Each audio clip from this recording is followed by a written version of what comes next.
సార్వభౌమ NT Ramarao, B Sarojadevi, Harnath, Gitanjali నటించినటువంటి శ్రీ సీతారామ కళ్యాణం. ఈ సినిమా 1961 జనవరి 6వ తేదీన రిలీజ్ అయి అఖిలాంధ్ర ప్రేక్షకులుగా ఆకట్టుకుంది. ఈ సినిమాలో చాలా ప్రత్యేకతలు ఉన్నాయండి. అంటే ఈరోజు కొత్త రకం సినిమాలు చూసేటువంటి నేటి యువతరం ఈ సినిమా చూస్తే చాలా ఆశ్చర్యపోతారు. ఆ టెక్నికల్ వాల్యూస్ అవి కూడా అవేంటో ఆ వివరాలన్నీ కూడా ఇందులో మీకు తెలియజెప్తాను. ఆసంతం కూడా ఈ వీడియోని స్కిప్ చేయకుండా చూడండి. యాక్చువల్గా ఈ సీతారామ కళ్యాణం ఈ సినిమాకి ముందు భూకేలేస్ అని చెప్పి ఒక సినిమా రిలీజ్ అయింది. అది 1958వ సంవత్సరంలో. అందులో దైవభక్తి నిండుగా ఉండేటువంటి క్యారెక్టర్ మీకు అందరికీ తెలుసు, రావణ బ్రహ్మ శివుని పూజిస్తారు. ఈ సినిమాలో అద్భుతంగా నటించిన ఎన్టీ రామారావు అదే తరహా సినిమా కన్నడలో కూడా రిలీజ్ అయింది. దాన్ని రాజ్ కుమార్ నటించారు. ఇద్దరు నటన చూసిన వాళ్ళు కన్నడలో వాళ్ళు ఏమనుకున్నారంటే మా రాజ్ కుమార్ అద్భుతంగా నటించారని వాళ్ళు అనుకున్నారు. తెలుగు సినిమా ప్రేక్షకులంతా కూడా మా ఇంటి ఓడు చాలా బాగా నటించాడు అని వీళ్ళు అనుకున్నారు. అయితే తర్వాత కాలంలో అసలు రామ కథ ఈ రాముడి మీదే తీద్దాము, అది కూడా ఎవరు తన గురువైనటువంటి కేవీ రెడ్డి గారి డైరెక్షన్లో అని చెప్పేసి మొట్టమొదట ఎన్ఐటి బ్యానర్ మీద ఈ చిత్రకథని తీద్దామని ఆయన ప్రయత్నం చేశారు. కేవీ రెడ్డి గారు కూడా ఒప్పుకున్నారు. ధనేకుల బుచ్చి వెంకయ్య చౌదరి అని చెప్పేసి ఆయన యాక్చువల్గా ఈ సీతారామ కళ్యాణ కథని బుక్ రూపంలో ఆయన ఇచ్చారు. అంటే ఆయన సహజంగా ఇచ్చారా, సేకరించి ఇచ్చారా, ఇతర వివరాలు ఇప్పటికీ కూడా చాలా మందికి తెలియదు. అయితే ఈ సినిమా రూపాంతరం చెందే సమయానికి వాళ్ళు అనుకున్నది ఏంటంటే యాక్చువల్గా రావణ బ్రహ్మ అనేటప్పటికి ఎస్వి రంగారావు, రాముడు కింద ఎన్టీ రామారావు, ఇది వాళ్ళు అనుకున్నారు. కేవీ రెడ్డి కూడా స్క్రీన్ ప్లే అంతా కూడా రెడీ చేసుకుంటున్నారు. కానీ ఈ సమయంలోనే నేను చెప్పాను కదా, ధనేకుల బుచ్చి వెంకయ్య కృష్ణ చౌదరి, డిబివికే చౌదరి అని కూడా అంటారు. ఈయనకి ఎన్టీ రామారావు బాగా సన్నిహితుడు.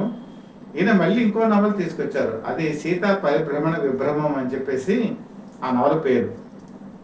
ఆ నవల చదివిన తర్వాత ఎన్టీ రామారావులో ఒక ఆలోచన కలిగింది. ఈ నవల కనుక చూసుకుంటే రావణ బ్రహ్మను బాగా ఫోకస్ చేస్తూ అందులో కనబడింది. కాబట్టి రావణ బ్రహ్మ క్యారెక్టర్ నేనే వేయాలి అని చెప్పి అనుకొని అది తీసుకెళ్ళి కేవీ రెడ్డి గారికి ఇచ్చారు. కేవీ రెడ్డి ఆ బుక్ అంతా చదివారు. కానీ అక్కడ కనిపించింది ఏంటంటే కేవీ రెడ్డి మనస్తత్వం, ఈవెన్ ఏదైనా సోషల్ కానీ లేకపోతే సాంఘికాలు కానీ లేకపోతే పౌరాణికాలు కానీ జానపదాలు కానీ స్క్రిప్ట్ ఏదైతే ఉంటుందో అదే ఫాలో అవుతారు. ముఖ్యంగా పౌరాణిక వచ్చేప్పటికి కేవీ రెడ్డి, కమలాకర్ కామేశ్వర ఇద్దరు మనస్తత్వం కూడా అసలు పౌరాణికాలని యాజిటీస్గా తీసుకుంటారు. అందులో మార్పులు చేర్పులు చేయరు. ఇక్కడ చూస్తే రావణ బ్రహ్మ క్యారెక్టర్ని డిజైన్ చేయటం ఎందుకో కేవీ రెడ్డికి నచ్చలా. వెంటనే రామారావుతో చెప్పారు, ఇది ఎక్కువగా రావణ బ్రహ్మకి ఇంపార్టెన్స్ ఉంది, నీ క్యారెక్టర్ తగ్గిపోతుంది అనేటప్పటికీ అప్పుడు ఎన్టీ రామారావు అసలు విషయం చెప్పారు, నేను ఈ సినిమాలో రావణ బ్రహ్మ క్యారెక్టర్ చేస్తాను. అప్పుడు కేవీ రెడ్డి ఏం చెప్పారంటే, మాయాబజార్లో శ్రీకృష్ణుడి కింద నేను నటింపజేశాను, నువ్వు ఈరోజు ఆంధ్రులకి ఆరాధ్య దైవం, నువ్వు కనుక ఇప్పుడు రాక్షసుడు క్యారెక్టర్ అంటే రావణ బ్రహ్మ క్యారెక్టర్ కనుక చేస్తే నీకున్న ఇమేజ్ దెబ్బతినొచ్చు, దానికి నేను కారణం కాకూడదు, నువ్వు అంతగా తీయాలి అనుకుంటే ఈ సినిమాకి అయితే నేను డైరెక్షన్ చేయను అన్నారు. కానీ ఎన్టీ రామారావు తన పట్టు సడలించలేదు. దాంతో కేవీ రెడ్డి గారు ఆ ప్రాజెక్ట్ నుంచి తప్పుకున్నారు. మరి ఆ ప్రాజెక్ట్ నుంచి తప్పుకున్న తర్వాత డైరెక్టర్గా ఎవరు పెట్టాలి అనేప్పటికీ ఒక గురువుని మించిన వాళ్ళు ఎవరు లేరు కదా, అందుకని ఆయన డైరెక్టర్నే పెట్టుకోలేదు. మూర్తి అని చెప్పేసి ఒక ఆయన ఉన్నారు. ఆ తర్వాత కాలంలో జగమే మాయ అని చెప్పేసి ఆ సినిమాకి ఆయన డైరెక్షన్ చేశారు. ఆయన దీనికి మెయిన్ సహాయ దర్శకత్వం కింద ఆయన పెట్టుకోవడం జరిగింది. ఈ రకంగా ఈ సినిమా ప్రారంభమైంది. ఈ సినిమా ప్రారంభమైనప్పుడు త్రివిక్రమరావు చెప్పింది ఏంటంటే, రావణ బ్రహ్మ క్యారెక్టర్ నువ్వు ఎవరైనా చేస్తున్నావు, అలాగే రాముడు క్యారెక్టర్ కూడా నువ్వే చెయ్యి అని చెప్పారు. కానీ ఇక్కడ వచ్చేప్పటికి రావణ బ్రహ్మ క్యారెక్టర్ వయసులో పెద్దది, రాముడు అప్పటికే ఇంకా పరిణయం అయ్యేటువంటి సమయం కాబట్టి యవనంలో ఉన్నటువంటి ఇతనైతే బాగుంటుంది అని చెప్పి ఎన్టీ రామారావు వెతకడం ప్రారంభించారు. అప్పటికి ఆయన వయసు ఎంత అనుకుంటున్నారా? 38 సంవత్సరాలు. 38 సంవత్సరాల వయసులో ఆయన ఈ సాహసం చేశారు. మరి రాముడు క్యారెక్టర్కి ఎవరైతే బాగుంటుంది అనుకుంటున్నప్పుడు ఈయన పాండే బజార్లో షూస్ కొనుక్కోవడానికి వెళ్ళారు ఎన్టీ రామారావు. అక్కడ అన్నది కనిపించారు. అన్నది అంతకుముందు నుంచి కూడా ఏదో ఒక పాత్ర నాకు ఇవ్వండి అని అడుగుతున్నాడు. ఎన్టీ రామారావు మధ్యలో ఒక ఆలోచన వచ్చింది, ఇతనైతే బాగుంటాడు అని అనేప్పటికీ స్క్రీన్ టెస్ట్కి హన్నాథ్ని పిలిచారు. స్క్రీన్ టెస్ట్కి వెళ్ళి ఒకవేళ కనుక ఫెయిల్యూర్ కనుక అయిపోతే ఆ తర్వాత ప్రొడక్షన్స్ ఎవరు కూడా ఇవ్వరు అవకాశాలు. హన్నాథ్ రాజు ఆ విషయం ఎన్టీ రామారావుతో చెప్తే, నేను చూడంగానే నేను అనుకున్నాను నువ్వు రాముడి కింద సూట్ అవుతాను, పర్లేదని చెప్పి అభయం ఇచ్చి స్క్రీన్ టెస్ట్, మేకప్ టెస్ట్ అన్నీ చేసిన తర్వాత ఓకే అని చెప్పేసి సెటిల్ చేయడం, అలాగే సినిమాకి తీసుకోవడం కూడా జరిగింది. మరి ఈ సినిమాలో హీరోయిన్ ఎవరు, కొత్త రకం కావాలి అన్నది పక్కన అని చెప్పి వెతుకుతున్నప్పుడు ఈ గీతాంజలి, అసలు పేరు ఏంటంటే మణి, రాణి రత్నప్రభ అని చెప్పేసి ఆ సినిమాలో ఒక డాన్స్ సీక్వెన్స్ ఉంటుంది. ఆ డాన్స్ సీక్వెన్స్ చూసి ఎన్టీ రామారావు సీత కింద అయితే చాలా బాగుంటుందని చెప్పేసి ఈవిడ సెలెక్ట్ చేసుకోవడం జరిగింది. వీళ్ళ అక్కయ్య పేరు స్వర్ణ. ఈ సినిమాలో శూర్పణ కింద నటించడం కూడా జరిగింది. కాబట్టి అక్కాచెల్లెలు కూడా ఈ సినిమాలో మంచి పాత్ర ఇచ్చారు. వీళ్ళు బేసికల్గా కాకినాడలో యాక్చువల్గా హన్నాథ్ రాజు అన్నాదండి. హన్నాథ్ కూడా కాకినాడ నుంచి వచ్చిన వ్యక్తే. కాబట్టి గీతాంజలి, హన్నాథ్ ఈ జోడీ ఆ రోజుల్లో చాలా సంచలనం. వాళ్ళిద్దరూ కూడా అద్భుతంగా పైకి వస్తారు అనుకున్నారు, కానీ గీతాంజలి పైకి వచ్చింది ఎలాగా ర్యాంప్ కింద. కానీ హన్నాథ్ రాజు తర్వాత కాలంలో హీరోగా ఫేడౌట్ అయిపోయాడు. మరి అతనికి లక్ష్మణుడిగా ఎవరిని పెట్టుకోవాలనుకున్నప్పుడు దైవ బలం అనేటువంటి సినిమాలో ఎన్టీ రామారావుతో కలిసి నటించారు సోన్ బాబు. చాలా చిన్న పాత్ర. అలాగే అంతకుముందు సంవత్సరం భక్త శబరి అనేటువంటి ఒక క్యారెక్టర్ కూడా ఆయనకు వచ్చింది, అది కూడా బాగా నటించారు. దాన్ని చూసి ఎన్టీ రామారావు ఇందులో లక్ష్మణుడి క్యారెక్టర్ ఇవ్వడం జరిగింది. మరి భరతుడి క్యారెక్టర్ ఎవరంటే కొమ్మినేని శేషగిరిరావు అని చెప్పేసి అతనికి ఇవ్వడం జరిగింది. అప్పటికైనా అసిస్టెంట్ డైరెక్టర్గా ప్రయత్నాలు చేస్తున్నారు, చిన్న చిన్న వేషాలు ఇస్తున్నారు. మీకు బాగా ఉంటే మీకు తాయారమ్మ బంగారయ్య సినిమా గుర్తుంది కదా, ఆ తాయారమ్మ బంగారయ్య సినిమాకి డైరెక్టర్ అనమాట ఈ కొమ్మినేని శేషగిరిరావు. ఈ విధంగా ఈ పాత్రని కూడా ఆయన సమకూర్చి షూటింగ్ మొదలుపెట్టారు. అయితే హన్నాథ్ రాజుకి ఆ రోజుల్లో ఆడవాళ్ళు ఇది ఎక్కువగా ఉండేది. హన్నాథ్ రాజు అంటే ఆంధ్రప్రదేశ్ నుంచి వివిధ ప్రాంతాల నుంచి ఆయన చూడటానికి వచ్చేసేవాళ్ళు. చాలా మంది గర్ల్ ఫ్రెండ్స్ కూడా ఆయనకు ఉన్నారు. అందుకని ఏం చేశారంటే ఒక ఫైట్ మాస్టర్ సాంబశివరావుని ఆయన నేతృత్వంలో ఆయనకి బాడీ గార్డ్స్ని పెట్టడం జరిగింది. షూటింగ్ సమయంలో ఎక్కడికి బయటికి వెళ్లకుండా కట్టుదిట్టమైనటువంటి ఏర్పాట్లు ఎన్టీ రామారావు చేశారు. ఎన్టీ రామారావు ఏ క్యారెక్టర్ చేసినా చాలా నియమ నిష్ఠలతో ఉంటారు. సిగరెట్ కాల్చడం కానీ, డ్రింక్ చేయడం కానీ ఇలాంటివి చేయరు. కానీ షూటింగ్లో హన్నాథ్ సిగరెట్ కాల్చడం ఇలాంటివి చేసినప్పుడు ఎన్టీ రామారావు మందలించారు, ఇలాంటివి నువ్వు చేయకూడదు, ఎందుకంటే ఈ పాత్ర రాముడి క్యారెక్టరు, నువ్వు కూడా నియమ నిష్ఠలతో ఉండాలి అంటే అలాగే అనేవాళ్ళు. కానీ ఎన్టీ రామారావు అలాగ పక్కకి వెళ్ళినప్పుడు తన పని తాను కానిచ్చేవాడు. ఒక విధంగా ఆ క్రమశిక్షణ లేకపోవడం వల్లే హన్నాథ్కి తర్వాత కాలంలో ఒక రకమైన ఇబ్బందులు వచ్చాయని కూడా అనుకోవచ్చు. చాలా మంది చెప్తుంటారు హన్నాథ్ పైకి రాకపోవడానికి ఎన్టీ రామారావు, అక్కినేని నాగేశ్వరరావు కారణం అంటారు, కానీ అది కరెక్ట్ కాదు. అసలు హన్నాథ్కి అవకాశాలు ఇచ్చిందే ఎన్టీ రామారావు. ఇప్పుడు ఈ సినిమాలో రాముడి వేషం ఇచ్చారు. ఆ తర్వాత కాలంలో భీష్మ అనే రికమెండేషన్ చేశారు కృష్ణుడి క్యారెక్టర్. తర్వాత చిట్టి చెల్లెలు అని చెప్పి ఒక ఏం ప్రొడక్షన్స్ సినిమా వచ్చింది, అందులో చిన్న క్యారెక్టర్ అయినా హన్నాథ్ని సజెస్ట్ చేసింది కూడా ఎన్టీ రామారావే. కాబట్టి ఎన్టీ రామారావు కొత్త నటీనటులు ఎవరైనా ఉంటే వాళ్ళని ఎంకరేజ్ చేస్తారు. అయితే ఈ సినిమాకి వచ్చేవాడికి మెయిన్ చెప్పుకోవాల్సింది సీతారాముల కళ్యాణము చూతము రారండని ఈ పాట మీకు గుర్తుంది కదా. ఈ పాట మీరు ఎప్పుడు వినే ఉంటారు, చాలాసార్లు వింటూనే ఉంటారు. ఇప్పుడు శ్రీరామనవమి పండగ జరిగినటువంటి ఉత్సవాల్లో, రేడియోల్లో, టీవీల్లో ఎప్పుడు కూడా ఈ పాట మీకు ఉంటుంది. అలాగే పెళ్లి క్యాసెట్లు ఈ పాట తప్పనిసరిగా ఉంటుందండి. ఈ పాట లేకుండా ఏ పెళ్లి క్యాసెట్ కూడా ఉండదు. ఈ పాట 5 నిమిషాల 49 సెకండ్లు ఉంటుంది. ఇది ఎవరు చేశారు అని మీరు అనుకుంటున్నారా? గాలి పెంచెల నరసింహ అని చెప్పేసి ఆయన ఈ సినిమాకి మ్యూజిక్ డైరెక్టర్. అసలు ఈ పేరు ఎక్కడ వెళ్ళలేదు కదా, ఈయన ఎక్కడి నుంచి వచ్చారు అని చెప్పి ఈ తరం జనరేషన్స్ అనుకుంటారు. ఈ సినిమాకి అసలు ఫస్ట్ మ్యూజిక్ డైరెక్టర్ ఎవరంటే సాలూరి రాజేశ్వరరావు. సాలూరి రాజేశ్వరరావుకి చాలా మంచి పేరుంది. ఈ సినిమాకి పాటలు 2 ట్యూన్ కూడా చేశారు. కాకపోతే ఆయన చాలా సెన్సిటివ్. ఎవరైనా చిన్న మాట అన్నా ఏమన్నా కూడా ఆయన పడరు. మాయాబజార్ సినిమా మధ్యలో వదిలేసి వెళ్ళిపోయారు పాటల్లో మధ్యలోనే. తర్వాత ఈ సినిమా త్రివిక్రమతో చిన్న భేదాభిప్రాయాలు వచ్చి సినిమా రికార్డింగ్ స్టార్టింగ్లోనే వెళ్ళిపోయారు. ఆ తర్వాత మీకు బాగా గుర్తుండే ఉంటుంది దానవేరు సూరకర్ణ. ఆ దానవేరు సూరకర్ణ సినిమాలో కూడా ఆదిలోనే కొద్దిగా పాటలు రికార్డింగ్ చేసి మధ్యలోనే వెళ్ళిపోయారు. కాబట్టి ఆ తర్వాత మరి ఎవరిని పెట్టుకోవాలి మ్యూజిక్ డైరెక్టర్ కింద? ఇది పెద్ద సినిమా, మంచి పాటలు సాహిత్యం ఉండాలి, దానికి ట్యూన్స్ కట్టాలి అనేప్పటికీ ఈ గాలిపెంచర్ నరసింహం పేరు గుర్తుకొచ్చింది. ఈయన ఎవరంటే 1934 సంవత్సరంలో సీతా కళ్యాణం అంటే ఒక సినిమాకి ఈయన మ్యూజిక్ డైరెక్షన్ చేశారు. 1951 నుంచి కూడా ఇంక సినిమాలు లేవు, ఇంకా ఇంట్లోనే ఉండిపోయారు. అంటే ఈ సినిమా చేసే టైంకి ఆయన ఖాళీగా ఉన్నారు. ఎన్టీ రామారావు వెళ్ళి మీరు ఈ సినిమాకి మ్యూజిక్ డైరెక్షన్ చేయాలని చెప్పి ఒప్పించి తీసుకొచ్చారు. ఆ నమ్మకం బొమ్ము కాలేదు. అద్భుతమైన పాట, ఈ ఒక్క పాట చాలు. మొత్తం ఈ పాటతో కలిపి 27 పద్యాలు ఉంటాయండి. ఆ 27 పద్యాలు కూడా చాలా అద్భుతంగా మనకు వస్తాయి. ఈరోజు మన తెలుగులో టాప్ 15 సాంగ్స్ కనుక చూసుకుంటే ఇది సీతారాముల కళ్యాణం చూతం రారండి. ఇది మనకి ఎప్పుడు కూడా నిండుగా కనపడుతుంది. ఇందులో సన్నాయి వాడినటువంటి తీరు చాలా అద్భుతంగా ఉంటుంది. ఈరోజు చాలా మ్యూజికల్ ఇన్స్ట్రుమెంట్స్ వచ్చాయి, కానీ ఇప్పటికీ కూడా ఆ పాటని బీట్అవుట్ చేసేదంటే మరొక పాట రాలేదు అంటే మాత్రం మనం నమ్మాలి, నమ్మి తీరాలి. అంత అద్భుతమైనటువంటి సాంగ్.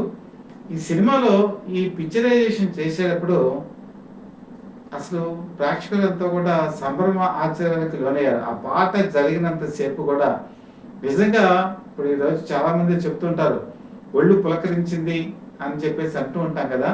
అలాగే అంతా కూడా ఒళ్ళంతా కన్నులు చేసుకొని ఈ సినిమా స్క్రీన్ మీద తదేక దృష్టి పెట్టుకొని ఆ పాటని ఆనందించని ప్రేక్షకుడు అంటే లేడు. అంత గొప్ప పాట ఇది. ఇది సినిమాలో కూడా ఒక హైప్ని తీసుకొస్తుంది. చివరికి వచ్చేప్పటికి చాలా అద్భుతంగా క్లైమాక్స్కి మంచి ఊపు అందించినటువంటి ఈ పాట మనకి ఎప్పుడో కూడా గుర్తుండిపోవాలి. అలాగే ఈ మ్యూజిక్ డైరెక్టర్ కూడా మనం ఎప్పుడో కూడా గుర్తుంచుకోవాలి. ఇంకా ఈ సినిమాలో చాలా అద్భుతాలు ఉన్నాయండి. ఈరోజు మనకి టెక్నాలజీ బ్రహ్మాండంగా వచ్చేసింది. చాలా రకాలైనటువంటి గ్రాఫిక్స్ మనం వాడుతున్నాం అని చెప్పి మనం అనుకుంటూ ఉంటాం కదా. 1961 ప్రాంతంలో ఈ సినిమాలో చేయని ప్రయోగం అంటూ లేదు. అసలు యాక్చువల్గా ఈ సినిమా 1960 సెప్టెంబర్కే కంప్లీట్ అయిపోయింది. కాకపోతే ఎన్టీ రామారావు ఏం చేశారంటే జనవరి 6న రిలీజ్ చేయడానికి మనసులో దృఢ నిశ్చయం తీసుకున్నారు. సంక్రాంతికి ఈ సినిమా వచ్చి మొత్తం అందరినీ ఆకట్టుకోవాలని అదే విధంగా జరిగింది. ఈ సినిమాలో నారదుడి క్యారెక్టర్ కాంతారావుకి ఇవ్వడం జరిగింది. కాంతారావుకి ఇచ్చినప్పుడు ఆయన ఒక మాట చెప్పారు. అది మొట్టమొదటిసారి కాంతారావుకి నటించేటువంటి క్యారెక్టర్ ఈ నారదుడు. అయితే ఈ సినిమా రిలీజ్ అవ్వడానికి ముందు దీపావళి అనే సినిమా కూడా రిలీజ్ అయింది. అది సెకండ్ క్యారెక్టర్ అన్నమాట. అయితే మొట్టమొదటిగా నటించింది ఈ సినిమాలోనే. అప్పుడు సోదరుడైనటువంటి కాంతారావుతో ఎన్టీ రామారావు చెప్పారు ఏంటంటే నా పాత్ర పరిమితం, సీరియస్గా ఉంటుంది. అలాగే రాముడి క్యారెక్టర్ కూడా సీరియస్గా ఉంటుంది. ఇందులో కామెడీ ఈ సినిమాలో తక్కువ ఉంటుంది. కాబట్టి చమక్కులు రావాలి. కాబట్టి ఆ చమక్కులు రావాలంటే మీరే ఆ పాత్రని పోషించాలని చెప్పి ముందే చెప్పారు. అందుకనే డైలాగ్స్ తనకి రాసినవి కాకుండా కూడా కొన్ని చమక్కులు, అలాగే సంతోషకరమైనవి, ఆశ్చర్యార్థకమైనవి ఇలాంటి డైలాగ్స్ అన్ని కూడా మరి కాంతారావు సహజంగా నటించి ఈ సినిమా విజయానికి కూడా ఆయన దోహదపడ్డారు. అందుకే తర్వాత కాలంలో మీరు ఏ పౌరాణికాలు తీసినా కూడా కాంతారావు 2 క్యారెక్టర్లు చేశారు మెయిన్ కాబట్టి. అయితే కృష్ణుడు లేదంటే నారదుడు. ఇది అంత అద్భుతంగా వచ్చినటువంటి సినిమా అనమాట. ఇంకా ఇక్కడికి వచ్చేప్పటికి కుంభకర్ణుడు. ఈ కుంభకర్ణుడు క్యారెక్టర్ కూడా చాలా ఇంపార్టెంట్. దీనికి కన్నడంలో ఉదయ్ కుమార్ అని చెప్పేసి అతన్ని తీసుకున్నారు. బహుశా ఈ జనరేషన్ వాళ్ళకి ఎలా చెప్పాలంటే మగ మహారాజు సినిమాలో చిరంజీవికి తండ్రిగా నటిస్తారు ఉదయ్ కుమార్. ఆయన కూడా ఈ కుంభకర్ణుడి క్యారెక్టర్ని అద్భుతంగా తీర్చిదిద్దడం జరిగింది. అలాగే ఇక్కడ ఒక పాట, ఆ పాట సన్నివేశంలో ఆయన పేగుల్ని బయటికి తీసి ఒక వీణా వాయిద్యాలుగా వాయించాలంటే ఒక సన్నివేశం ఉంటుంది.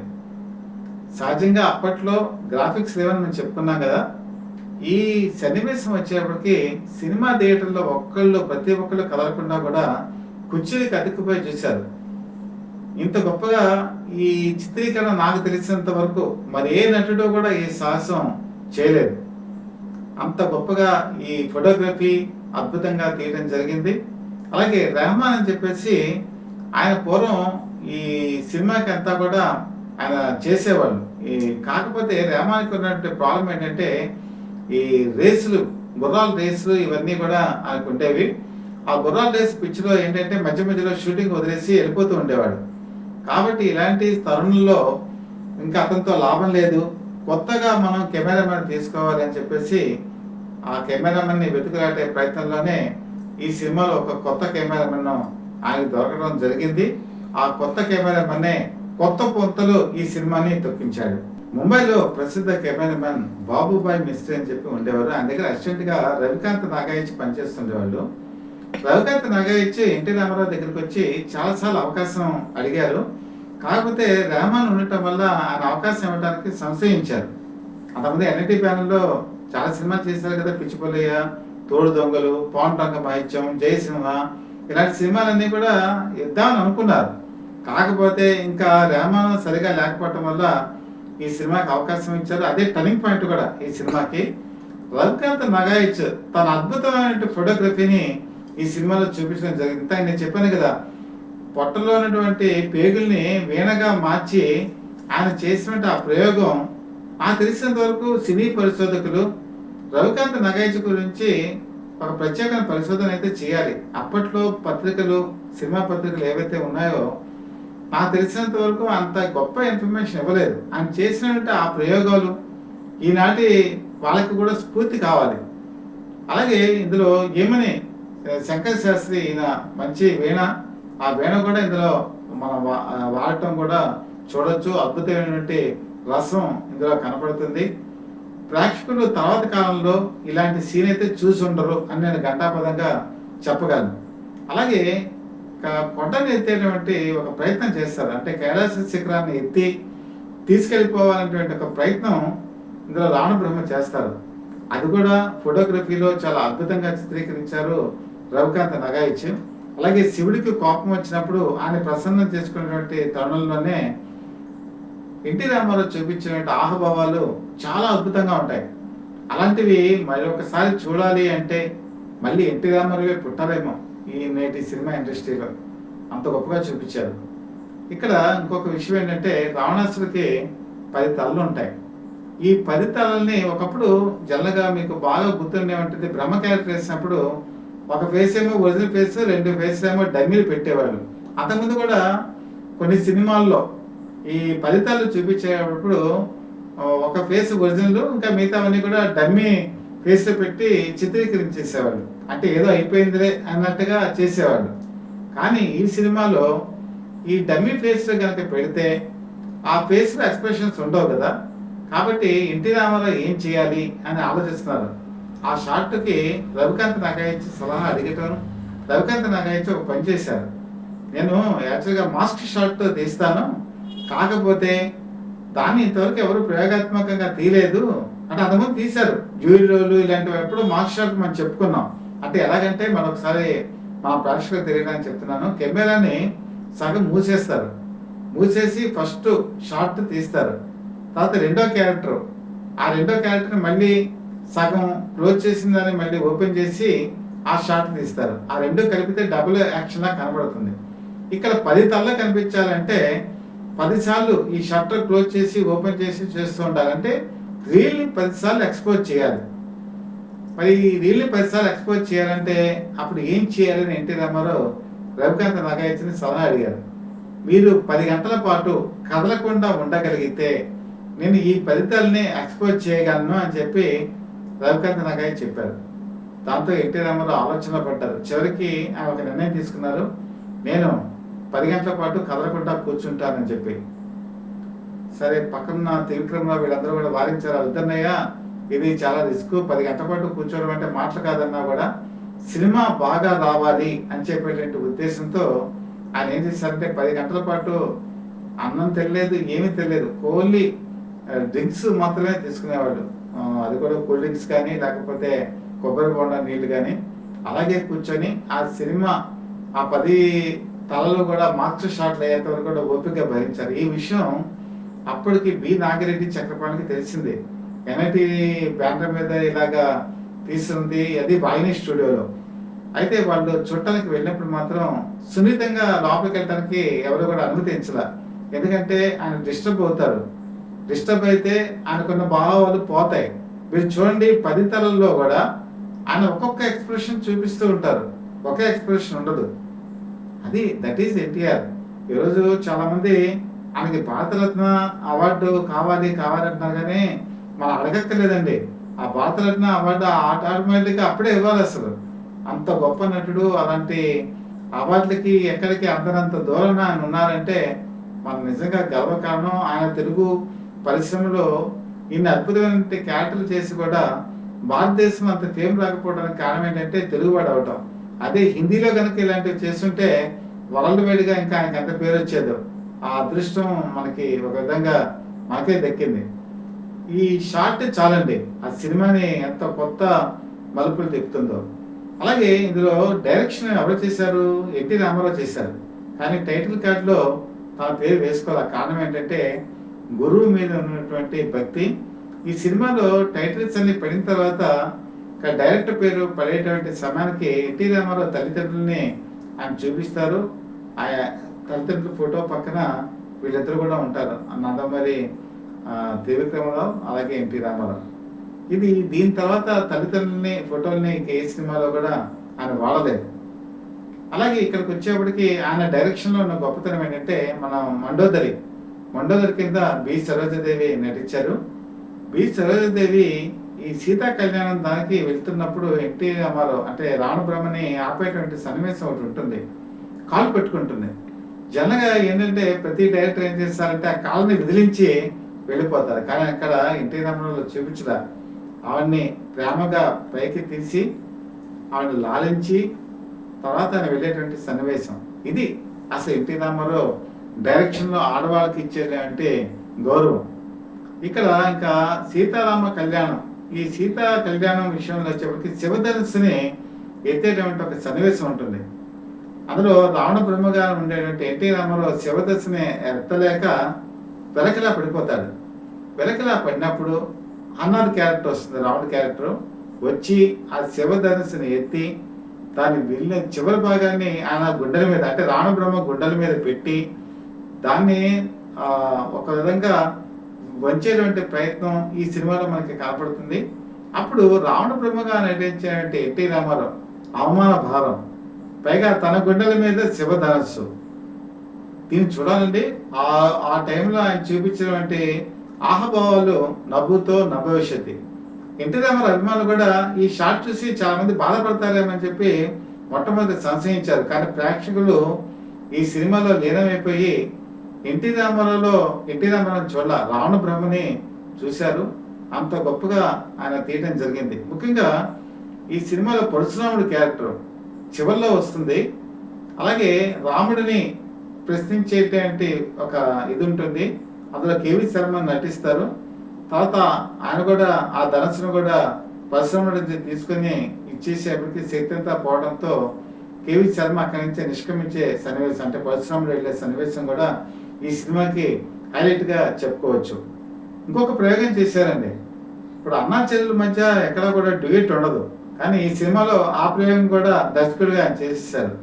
ఇందులో రావణ బ్రహ్మ చెల్లెలు శూర్పణఖ మాయావతారంలో సీతగా, అలాగే రావణుడు మాయావతారంలో రాముడిగా మరి మారిపోయి ఒక డ్యూయట్ ఉంటుంది. ఆ డ్యూయట్ కూడా ప్రేక్షకుల్ని ఆకట్టుకుంది. లాజిక్కి దూరంగా ఉన్నా కూడా సినిమాలో అదేమీ కూడా పట్టించుకోలేదు.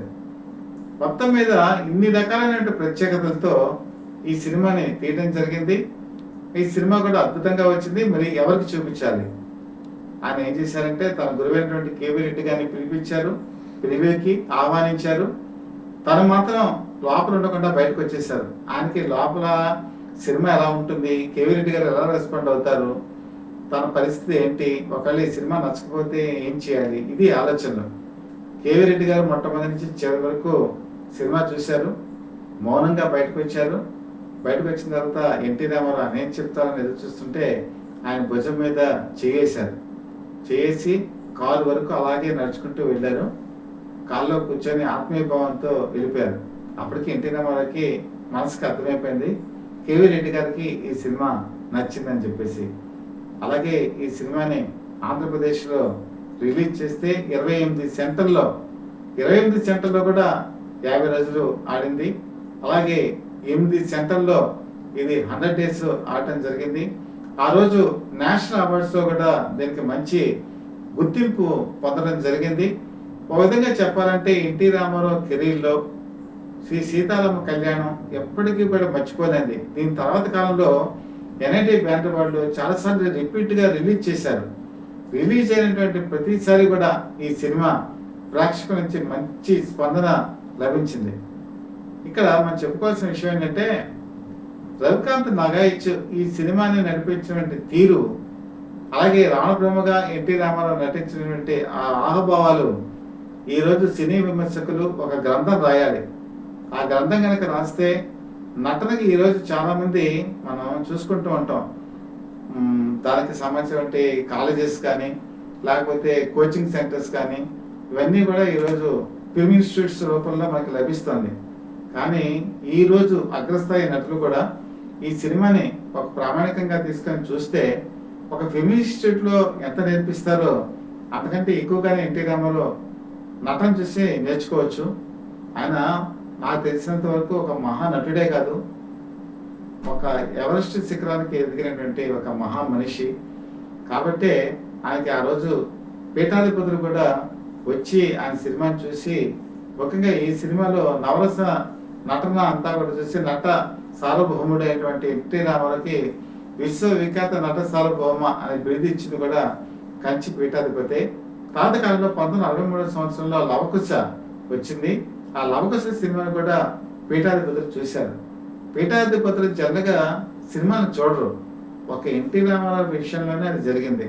ఎందుకంటే ఆయన రాముడిగా నటించినా ఆయనకే చెల్లింది, కృష్ణుడిగా నటించినా ఆయనకే చెల్లింది, రావణ బ్రహ్మగా నటించినా ఆయనకే చెల్లింది, భీష్మగా నటించినా ఆయనకే చెల్లింది. అలాంటి వ్యక్తి తెలుగు సినిమాలో ఉండటం, మన ఆంధ్రుడు అవటం మనకి గర్వకారణం. ఎన్టీ రామారావు సమగ్ర జీవిత చరిత్ర ఆయన సినిమాలు ఈరోజు మనం అనేకం చెప్పుకుంటున్నాం. రాబోయే కాలంలో మరిన్ని కూడా మీకు చెప్పడం జరుగుతుంది. మీకు కనుక కంటెంట్ నచ్చినట్టయితే మీరు లైక్ చేయండి, అలాగే బెల్ ఐకాన్ ప్రెస్ చేసి సబ్స్క్రైబ్ కూడా చేసుకోండి. ఈరోజు మన ఛానల్ 48,000కి పైగా సబ్స్క్రైబర్స్ని యూట్యూబ్లో పొందడం జరిగింది. అలాగే ఇన్స్టాగ్రామ్లో కానీ ఫేస్బుక్లో కానీ మన ఫాలోవర్స్ కూడా విపరీతంగా పెరుగుతున్నారు. దానికి కారణం ఏంటంటే మీరు చూపిస్తున్నటువంటి అభిమానం. ఈ అభిమానం చిరస్థాయిగా ఉండిపోవాలని కోరుకుంటూ మీ చీఫ్ ఎడిటర్ డివిఎస్ఎస్ కృష్ణప్రసాద్.